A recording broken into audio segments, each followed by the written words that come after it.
கிறிஸ்துவுக்கு அன்பான கர்த்தருடைய பிள்ளைகளே, இன்றைய வேத வசனமும் ஜெபமும் சங்கீதங்களின் புஸ்தகம் 115 சங்கீதம் 14 வசனம்.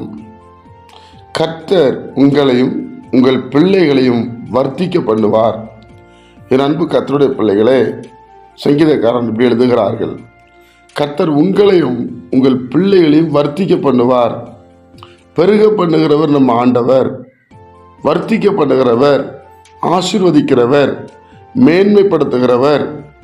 நாம் அவரை தேடும் பொழுது, நாம் அவருக்கு பயப்படும் பொழுது நம்மையும் நம்முடைய பிள்ளைகளையும் அவர் வர்த்திக்க செய்வாராம். அதனால தேவனுடைய பிள்ளைகளை நாம் குறுக்கி போவதில்லை, கட்டாயம் நம்ம மேன்மை அடைவோம். ஏன்னா அவர் நம்மை விருத்தி ஆக்குகிற தேவன்.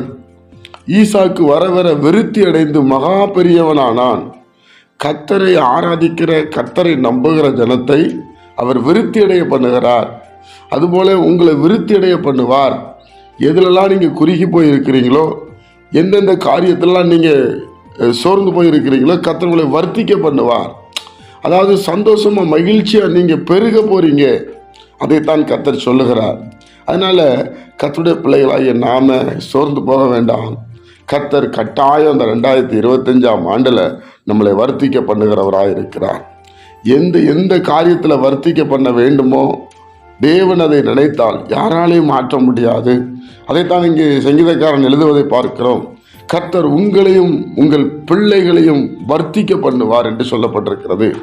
அன்புக்குரியவர்களே, நாம் விசுவாசிப்போம், ஏற்ற காலத்தில் நாம் அறுப்போம். நிச்சயமாக கர்த்தர் நமக்கு செய்வார். ஜெபிப்போமா? பரிசுத்த பிதாவே, உம்முடைய குமாரன் இயேசு கிறிஸ்துவின் நாமத்தில் நாங்கள் வருகிறோம். ஆண்டவரே, எங்களை வர்த்திக்க பண்ணுகிற தேவனே, உமக்கு ஸ்தோத்திரம்ப்பா. எங்களையும் எங்கள் பிள்ளைகளையும் ஆண்டவரே நாங்கள் குறுகி போகாதபடி மேன்மையடைய தேவன் எங்களுக்கு கிருபை செய்யபடி ஜெபிக்கிறோம். இந்த நாளை நீர் எங்களுக்கு ஆசீர்வதித்து தாரும். உம்முடைய சமாதானம் எங்களுக்குள்ளே இருக்கட்டும். கேட்கிற ஒவ்வொரு பிள்ளைகள் மேலே தேவனுடைய மகிமை வெளிப்படுவதாக. இந்த புதிய வருஷத்தில் கர்த்தருடைய மகிமையின் பிரசனத்தை நாங்கள் உணர ஆண்டவரோடு வாழ்கிற வாழ்க்கைகள் தந்து வழி நடத்தும். கர்த்தராகிய இயேசு கிறிஸ்துவின் மூலமாக ஜெபிக்கிறோம் எங்கள் ஜீவனில் நல்ல பிதாவே. ஆமென்.